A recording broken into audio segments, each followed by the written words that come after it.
হযরতে হাসান তিনি বসরা এলাকার মধ্যে জন্মগ্রহণ করার কারণে ওনাকে বলা হয় হাসান বসরি। বন্ধুরা আমার, বাবাজিরা, হযরতে হাসান বসরির জীবন ইতিহাসটা পরে দেখবেন। হযরতে হাসান বসরি এক আল্লাহর ইবাদত করতেন, আমার নবীর গোলামির মাধ্যমে এক আল্লাহর ইবাদতে কইরা তিনি জীবন অতিবাহিত করতেন। পৃথিবীর কোনো পরাশক্তি তার ঈমানকে হরণ করে নিয়ে যেতে পারে নাই।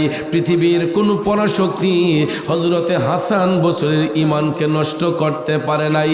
কারণ তিনি যেই এলাকার মধ্যে ইসলামের খেদমত করতেন, যেই এলাকার মধ্য থেকে মহান আল্লাহর জিকির করতেন, ওনার চতুর্পাশে সবাই ছিল অগ্নি উপাসক। তারা দেবদেবীর পূজা করত, মূর্তির পূজা করত। আপনারা বলুন তো, দেবদেবীর পূজা কি মুসলমানের ইবাদত? মূর্তির পূজা কি মুসলমানের ইবাদত?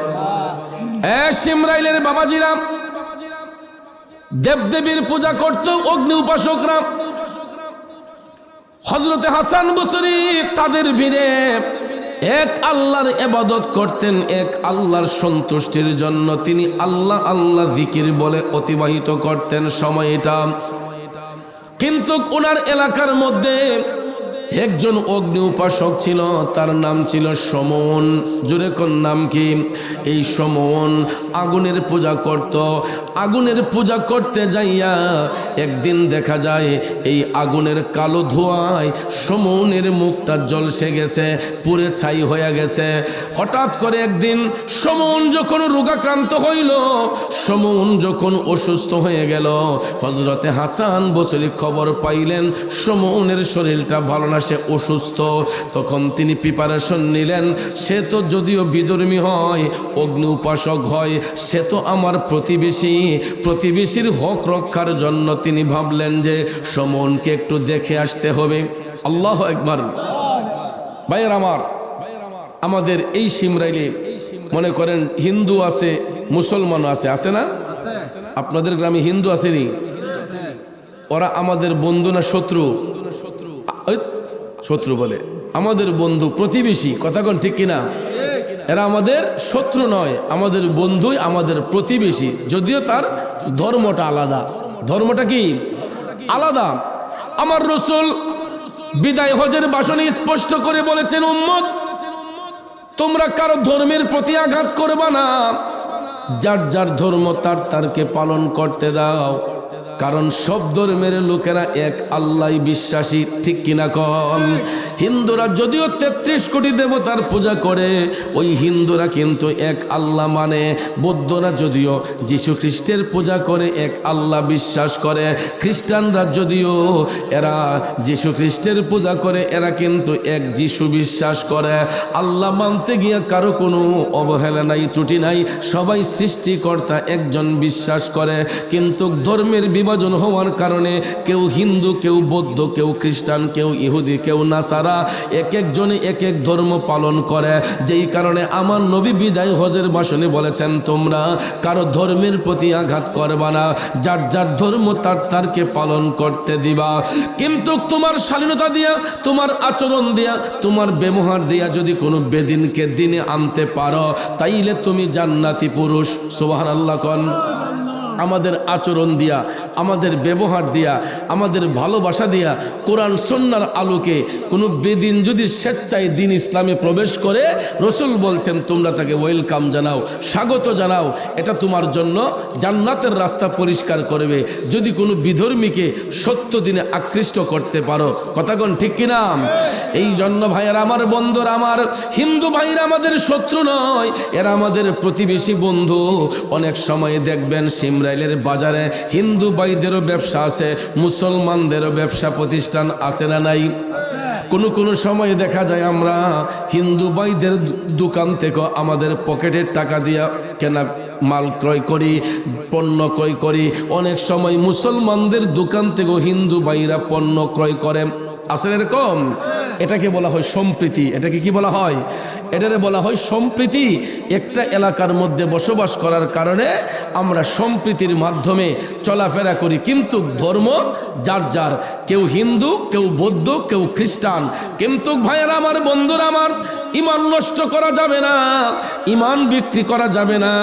আমি সর্ব জায়গায়, যত হিন্দু হোক, বৌদ্ধ হোক, খ্রিস্টান হোক, আমি আমার মুসলমানিত্ব বাদ দিব না। আমার মুসলমানিত্ব ঠিক রেখে, ইমান আকীদা ঠিক রেখে প্রতিবেশীর হক আমাকে আদায় করতে হবে। কারণ অনেক এলাকার মধ্যে দেখবেন মুসলিম শাসক নির্বাচিত হয়, হওয়ার পরে কি এরা কি হিন্দু ভাইদের খেদমত করে না? অবশ্যই করে। এটা জনপ্রতিনিধি, জনপ্রতিনিধি হিসেবে তিনি সবার প্রতিনিধি। কথা কোন ঠিক না বেঠিক? যেহেতু এই স্বাধীন সোনার বাংলাদেশে আমরা জাতি ধর্ম নির্বিশেষে চলাফেরা করি, হিন্দু বৌদ্ধ খ্রিস্টান মুসলমান, আমরা সম্প্রীতি সৌহার্দ্যের মাধ্যমেই আমরা চলাফেরা করি। কথা কোন ঠিক কিনা? প্রতিবেশীর হক আদায়ের জন্য অনেক সময় দেখবেন সিমরাইলের হিন্দু পাড়ায় যদি আমাদের কোনো দাদা কোনো কাকা যদি অসুস্থ হয়, আমরা যদি খবর পাই, তার খোঁজ খবর নেওয়ার জন্য অনেক সময় আমরা তার বাড়িতে যাই।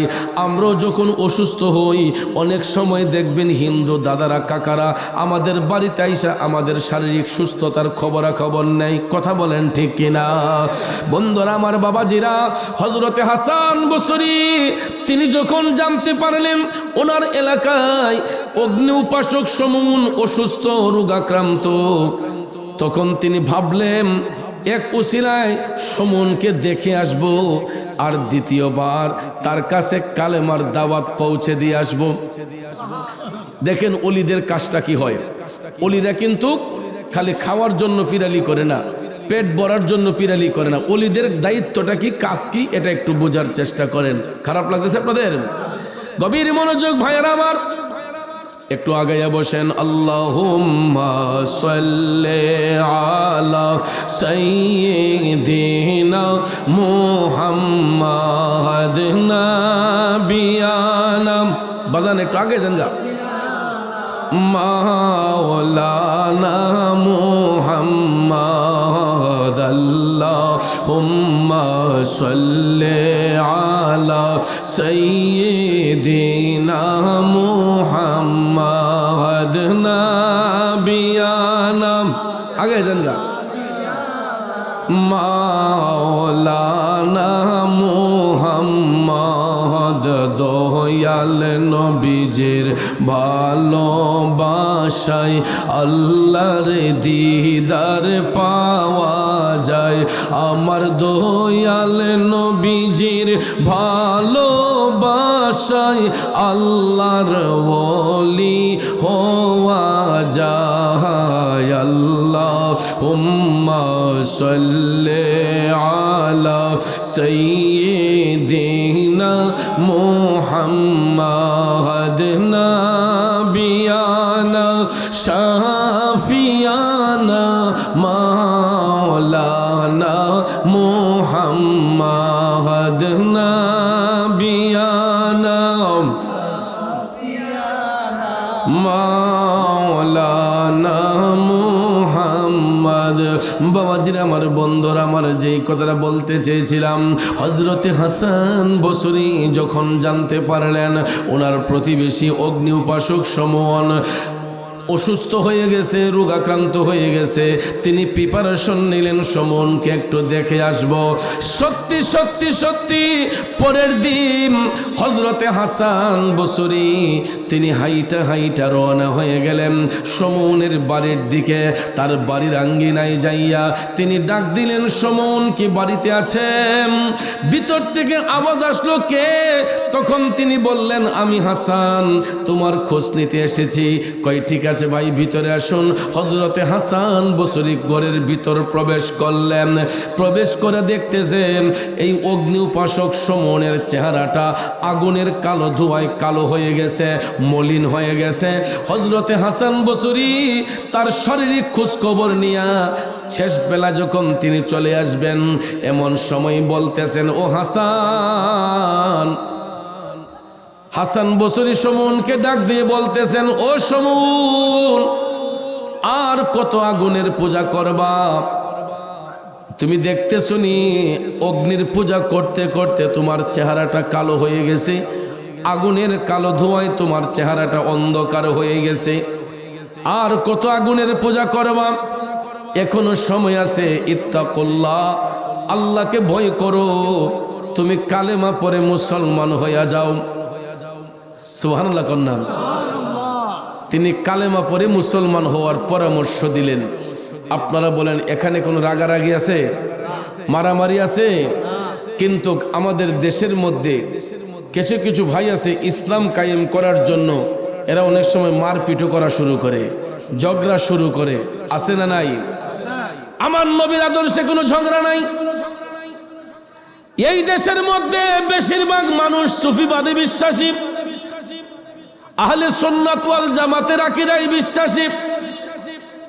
সুন্নি জামাতের লোকরা, তাসাউফপন্থী লোকরা কখনো অস্ত্র হাতে নিয়ে ইসলাম কায়েম করতে চায় না, কখনো বোমা হাতে নিয়ে ইসলাম কায়েম করতে চায় না। বাজান, আপনারা দেখেন এই ভারতবর্ষে আল্লাহর অলিগণ ইসলামের অভয় বাণী প্রচার প্রসার করেছেন। সানজিরি আজমেরি খাজা মঈনুদ্দিন বলেন, শাহজালাল শাহপরান 360 আউলিয়া বলেন, বলুন তো তারা কি অস্ত্র হাতে নিয়ে ইসলামের প্রচার করেছেন? বোমা হাতে নিয়ে করেছেন। অস্ত্র হাতে নিয়ে করেন নাই, বোমা হাতে নিয়ে করেন নাই। তাদের জবানের মধ্যে সবচেয়ে বড় অস্ত্র ছিল, সেটা হলো আল্লাহু আকবারের ধ্বনি। ঠিক না বেঠে? তারা সব সময় আল্লাহু আকবারের ধ্বনি দিতেন। আল্লাহ আল্লাহ জিকির করলেই আকাশ বাতাস মুখরিত হইয়া যাইত আল্লাহর ওলিদের জবানের জিকিরের আওয়াজে। কথা বলেন ঠিক কিনা? হাসান বসরি শালীন ভাষায় বলতেছেন, সমুন আর কত আগুনের পূজা করবা? একবার দেখছনি তোমার চেহারাটা কি করছো? আগুনের কালো ধোঁয়ায় তোমার চেহারাটা অন্ধকার হয়ে গেছে। এখনো সময় আছে, তুমি কালেমা পড়ে মুসলমান হইয়া যাও, এক আল্লাহ বিশ্বাসী হইয়া যাও। সমন ডাক দিয়ে বলতেছে, হাসান, ও হাসান, এখন কালেমা পড়লেই বা লাভ হবে কি? এখন কালেমা পড়লেই বা লাভ হবে কি? আর তুমি যার দোহাই দিচ্ছ তোমার খোদারে তো দেখাই যায় না। জোরে কোন নাউজুবিল্লাহ। তুমি তো তোমার খোদারে দেখোই না, না দেখা তুমি তোমার খোদার পূজা করো। আর আমি যেই খোদার পূজা করতেছি আমার খোদারে তো আমি দেখতেছি। অবশ্যই তোমার খোদার চাইতে আমার খোদার পাওয়ার বেশি। জোরে কোন নাউজুবিল্লাহ। হযরতে হাসান বসরি বললেন, না না না, অবশ্যই আমার আল্লাহর পাওয়ার বেশি। তোমার মৌলার, তোমার খোদার কোনো পাওয়ার নাই, তোমার দেবদেবীর কোনো পাওয়ার নাই। এক আল্লাহই ক্ষমতার মালিক, তিনি সর্বোচ্চ ক্ষমতার মালিক। কথা কোন ঠিক কিনা? হাসান বসরি এরকম ভাবে বলার পরে অগ্নি উপাসক সমন কয়, তাইলে একটা পরীক্ষা করব, যদি তুমি পরীক্ষায় জয়লাভ করো তাইলে আমি চিন্তা করব কালেমা পড়া যায় কিনা। হাসান বসরি বললেন, সেটা কি? তখন অগ্নি উপাসক সমন বলতেছে, ও হাসান, তোমার হাতের মধ্যে যদি জ্বলন্ত আগুন রাখতে পারো আর আগুন যদি তোমার হাতটা না পুড়াইয়া দেয় তাইলে মনে করব তোমার খোদার পাওয়ার আছে। তখন হাসান বসরি ডাক দিয়ে বললেন, ঠিক আছে, আমি রাজি, কিন্তু আমারও প্রশ্ন আছে। আমারও প্রস্তাব হলো, তোমার হাতের মধ্যে তুমি যে দেবদেবীর পূজা করতেছো, তুমি তো সারাক্ষণ আগুনের পূজা করো, তাইলে তোমার খোদার যদি পাওয়ার হইয়া থাকে, তোমার খোদার যদি পাওয়ার বেশি থাকে, তোমার হাতের মধ্যে তুমি জ্বলন্ত আগুন নিবা। যদি ওই হাত আগুনে না পোড়ায় তাইলে বুঝবো তোমার দেবতার পাওয়ার আছে। তখন অগ্নি উপাসক সমন কয়, ঠিক আছে, আমি যদি আমার খোদার পূজা করি অবশ্যই আমার খোদার পাওয়ার আছে। আর তোমার আল্লাহর তো দেখই যায় না, তুমি না দীক্ষা ডাকতেছো, তোমার খোদার কোনো পাওয়ার ইনশাল্লাহ থাকবে না। নাউজুবিল্লাহ কোন। হযরতে হাসান বসরি বললেন, আমি রাজি, বলো কি করতে হবে? অগ্নি উপাসক সমন কয়, হাসান, আগে তোমার হাতের মধ্যে জ্বলন্ত আগুন রাখতে হবে। এরপরে সে নিজে রাখতে আগে রাজি না, আগে তোমার খোদার পাওয়ার আমি দীক্ষা লই। হাসান বসরি রাজি হইয়া গেলেন, ঠিক আছে, আমার থেকে কোনো অসুবিধা নাই, আমি 100% রাজি, আমি 100% রাজি। দেও তোমার লোকদেরকে বলো জ্বলন্ত আগুন আমার হাতের মধ্যে দিতে। তখন সে নির্দেশ দিল, তোমরা আগুন তৈরি করো, ভালো করে আংরাগুলাকে লাল করো। ওই দিকে হাসান বসরি টপ টপ করে চোখের পানি সাইরা কান্না করে বলতেছেন, দয়াল আল্লাহ রে, কি নাম জপলে পাব তোমারে, দয়াল আল্লাহ রে, কি নাম জপলে পাব তোমারে। হাসান বসরি টপ টপ করে চোখের পানি চাইরা কান্না করিয়া আমার মৌলা পাকরে বলতেছেন, আল্লাহ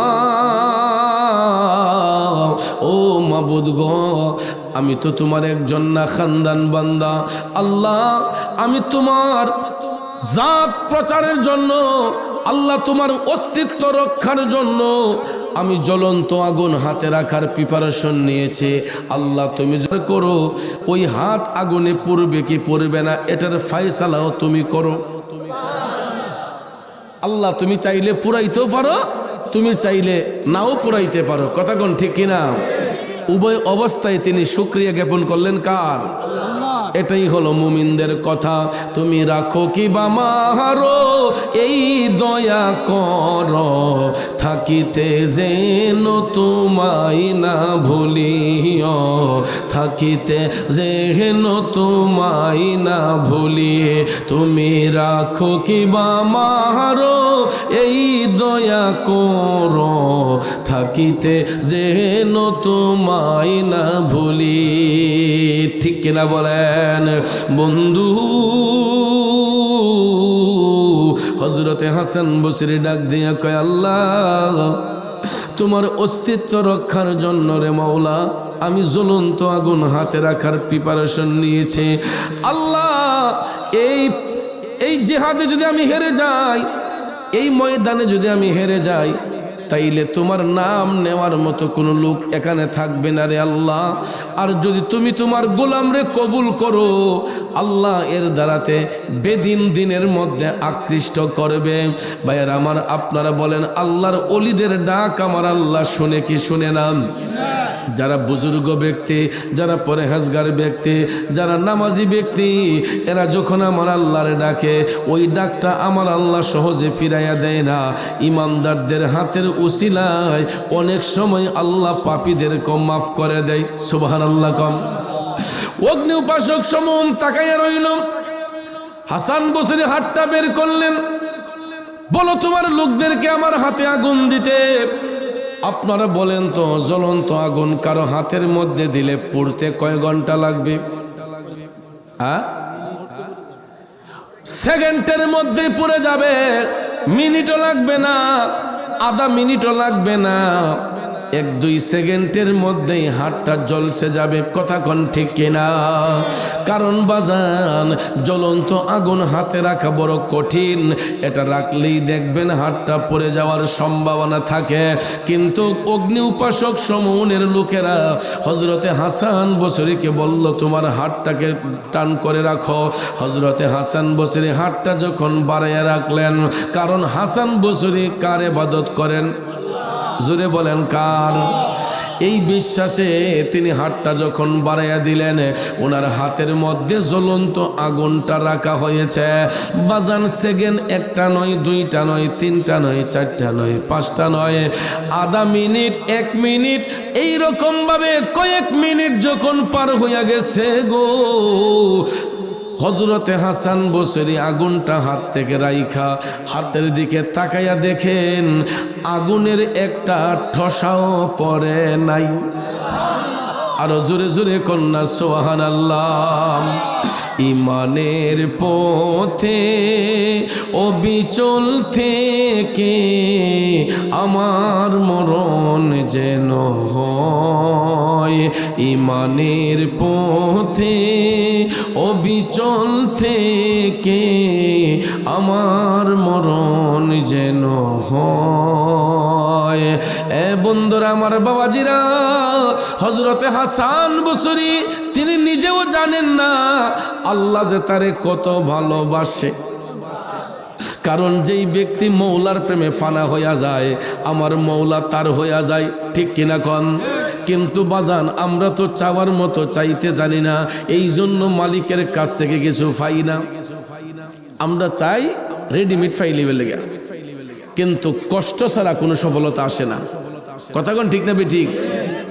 আজকের যিনি প্রধান অতিথি, সাবেক ওয়াসা কর্মকর্তা, এই জায়গাটা অলঙ্কৃত করতে ওনার কয়দিন সময় লেগেছে, ওনার জীবন থেকে কতগুলো স্টাডি করতে হয়েছে। উনি কি এমনিতেই ওয়াসা কর্মকর্তা হয়ে গেছিলেন? কঠোর পরিশ্রম করে, কঠোর পড়াশোনা করে। ওনার লাইফ স্টাইলটা দেখেন, আমাদের লাইফ স্টাইলটা দেখেন। স্টুডেন্ট লাইফে হয়তো দিন কি দিন, রাত কি রাত পড়াশোনা করেছেন, করার কারণে আজকে যোগ্যতার আসনে তিনি বসেছেন। কথা কোন ঠিক কিনা? তা আমরা যদি কাম না কইরা গিয়া গৃহস্থে কই যে মাইনে দেন, এটা কি হইব? গৃহস্থে দিব?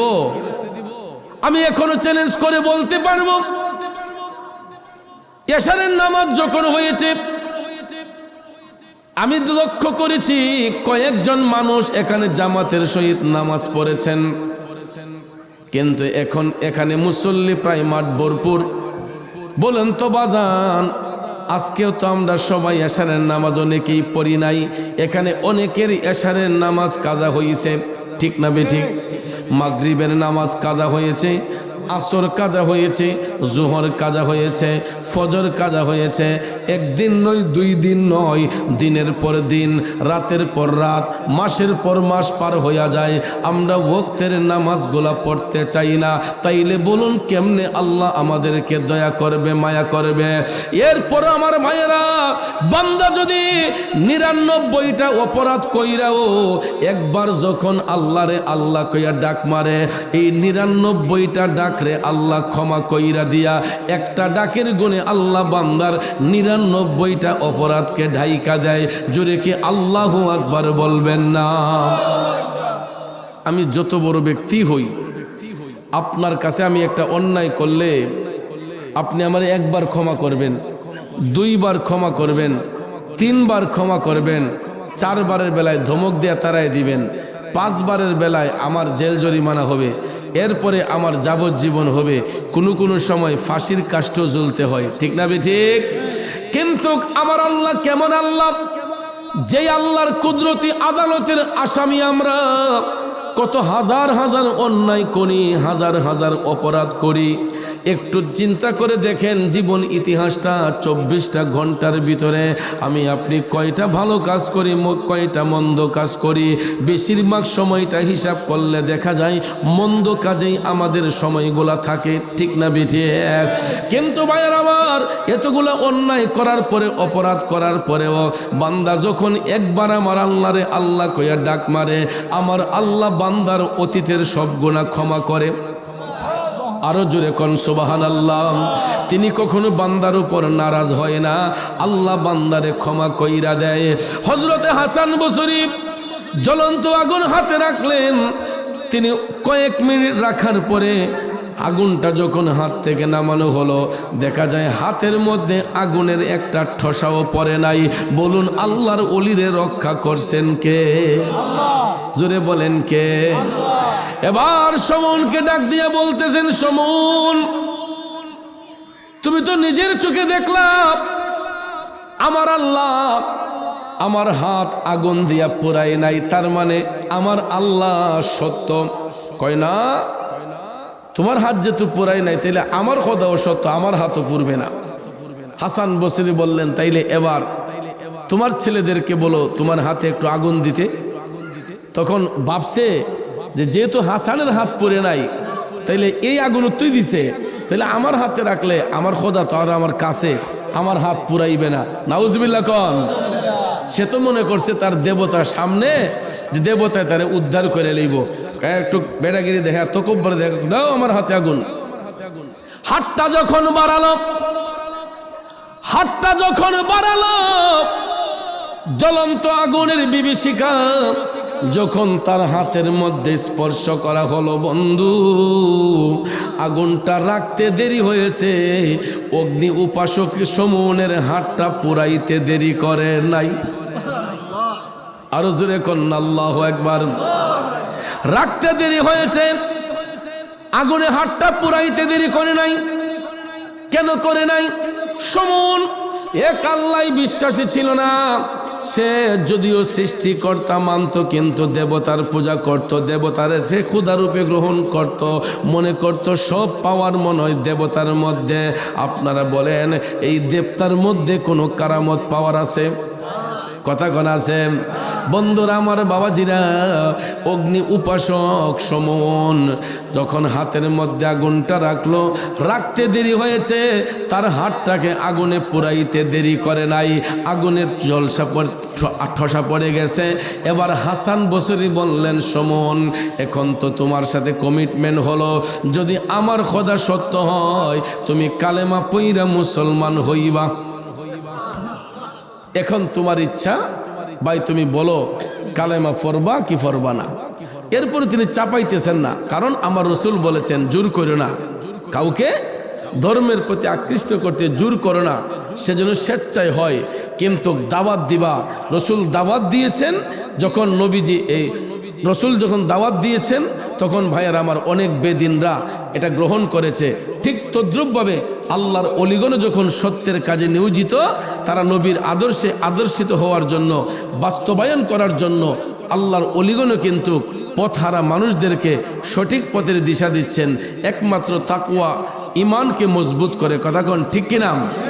গভীর মনোযোগ আমার বাবাজিরা, ভাইয়েরা, বলতেছিলাম কি, অগ্নি উপাসক সমনের হাতটা পড়ে গেল। হাসান বসরি বললেন, দেখছো তো ভাই, তোমার এই মূর্তির মধ্যে কোনো পাওয়ার নাই, এখন তুমি এক আল্লাহ বিশ্বাসী হইয়া যাও। সমন বলতেছে, হাসান কালেমা তো পড়বো, কিন্তু তুমি যদি আমার একটা লিখিত দেও তাইলে আমি পড়বো। তখন তিনি বললেন, কি লিখিত? কই তুমি একটা কাগজের মাঝে আমার লিখিত দাও যে আমি যদি দুনিয়ার থেকে মারাও যাই, মুসলমান হয়ে যদি মৃত্যুবরণ করি, তাইলে আল্লাহ তাআলা আমার কবরের মধ্যে আযাব দিত না, এই গ্যারান্টিটা তুমি একটা কাগজও দিয়ে দাও, তাইলে আমি কালেমা পড়বো। কি পড়বো? প্রশ্নটা কি সহজ না কঠিন? খুব কঠিন একটা প্রশ্ন, খুব কঠিন একটা প্রশ্ন। যদি কবরের আযাব বন্ধ হয়, তাইলে দুনিয়ার জমিনে সে কালেমা পাঠ করবে। হাসান বসরি টপ টপ করে চোখের পানি ছাইরা তিনি কান্না শুরু করে দিলেন। করিম রহিম নামটি তোমার, আল্লাহ কাদের গুনি, আমি পাপী ডুইবা যাইতাম নি। মৌলাজি তোমার রহিম নামটি থাকিতে, আমি পাপী ডুইবা যাইতাম নি। ও বন্ধু, হযরতে হাসান বসরি এই কথা শুইনা তিনি আল্লাহর দরবারে কান্দে, ডাক দিয়ে কয়, আল্লাহ, আমি হাসানের কবরে কি অবস্থা হবে আমার নিজেরটাই তো আমি জানি না, আমি কেমনে তোমার বান্দারে এই গ্যারান্টিটা দেই? ঠিক না বেঠিক? হাসান বসরি তিনি বুজুর্গ মানুষ, এরপরে তিনি বলতেছেন, আল্লাহ, আমার কবরে আমার কি অবস্থা হবে আমাকে তো সেটাই এখনো দেখাও নাই, আমি কেমনে তার কবরের অবস্থা সম্পর্কে দুনিয়ার মানুষদেরকে বলবো, আর কেমনে আমি তাকে কাগজের মধ্যে লিখিত দেব? এই বলিয়া হযরতে হাসান বসরি যখন কান্না শুরু করে দিলেন, তিনি চোখের পানি ছাইরা কানতে কানতে কানতে ওনার চোখের মধ্যে তন্দ্রাচ্ছন্ন ভাব আসলো, ঘুম ঘুম ভাব আসলো। এমন সময় তিনি অদৃশ্য থেকে আওয়াজ পাইলেন, ও হাসান, তুমি কাগজটার মধ্যে লিখিত দিয়ে দাও, তারপর ওই বেদিনটা 70 দিনের মধ্যে আকৃষ্ট হয়ে যাক। দেখেন আল্লাহর অলিগণ কিভাবে ইসলাম কায়েম করেছেন, কিভাবে তাদের কারামত প্রকাশ হয়েছে। আর বর্তমানে আমরা অলিরার মাজার ভাঙ্গি, অলিদের মাজারের উপর হামলা করি, আমরা মামলা করি, হামলা করি, নিরপরাধ মানুষদেরকে জেলের ভিতরে ঢুকাই। আছে না নাই? এ বন্ধু, গভীর মনোযোগ। হযরতে হাসান বসরি অনুমতি যখন উপর থেকে পাইলেন তখন তিনি সত্যি সত্যি একটা কাগজের মধ্যে লিখিত দিলেন, আল্লাহর রহমতে আপনার কবরের মধ্যে কোনো আযাব হবে না। সুবহানাল্লাহ। কাগজের মধ্যে তিনি এটা লিখে দিলেন। লেখা হযরতে এই হাসান বসরি সমনকে বলতেছেন, নেও এখন তুমি বলো কালেমা পড়বানি। সমন যখন দেখছেন সব লিখিত ঠিক ঠিক আছে, যাক এখন তাহলে রাজত্বটা আমি ফাইমু। কথা ঠিক না বেটি? এখন কালেমা পড়ন যায়, যেহেতু দলিল আমার কাছে মজবুত আছে। তখন ভাইয়ের আমার, বন্ধুর আমার, হযরতে হাসান বসরি যখন তার হাতের মধ্যে কাগজটা দিলেন, দিয়া যখন বললেন ভাই এখন তুমি কালেমা পড়ো, সে কালেমা পড়ার প্রিপারেশন নিলে হযরতে হাসান বসরি বললেন ভাই তুমি একটু ওযু করে আসো। কি করে আসো? কারণ আত্মহুরু শাত্রুল ঈমান, পবিত্রতা হইছে ঈমানের অঙ্গ। কথা কোন ঠিক কিনা? এ হাসান বসরি ডাক দিয়ে বললেন, সমুন যাও তুমি একটু ওযু করে আসো। সে যখন ওযু করে আসলো, এমন একটা টাইমের মধ্যে তাকে তওবাটা পড়ানো হইল, বায়াত গ্রহণ করানো হইল, যেই সময়টা ছিল রহমতের সময়। যেই সময়টা ছিল রহমতের সময়, ভোরবেলা। হযরতে হাসান বসরি ডাক দিয়ে বললেন, সমুন বলো তো আমি কি তোমার চাপাইছি কি নাকি তুমি স্বেচ্ছায় কালেমা গ্রহণ করেছ? তখন সমন বলতেছে, না না আমি স্বেচ্ছায় কালেমা গ্রহণ করতেছি। এরপরে ভাইয়েরা রুমের ভিতর নেওয়া হযরতে সমনকে হাসান বসরি বললেন, ঠিক আছে এবার তুমি জ্বলন্ত আগুনটা হাতের মধ্যে রাখো। রাখার পরে আলোচনাটা ছিল, ভাইয়েরা আমার, বন্ধুরা আমার, হযরতে হাসান বসরি সমনকে বললেন, নেও আমি কাগজের মধ্যে লিখিতটা দিলাম, তুমি এটা তোমার কাছে রাখো। তখন ভাইয়েরা আমার হাসান বসরি বললেন, তুমি ওযু করে আসো। ওযু যখন করে আসলো তখন তিনি বললেন, তুমি পড়ো লা ইলাহা ইল্লাল্লাহু মুহাম্মাদুর রাসূলুল্লাহ সাল্লাল্লাহু আলাইহি সাল্লাম। জোরে কন্যা সুবহানাল্লাহ। অগ্নি উপাসক সমন কালেমা পড়ে মুসলমান হয়ে গেছে।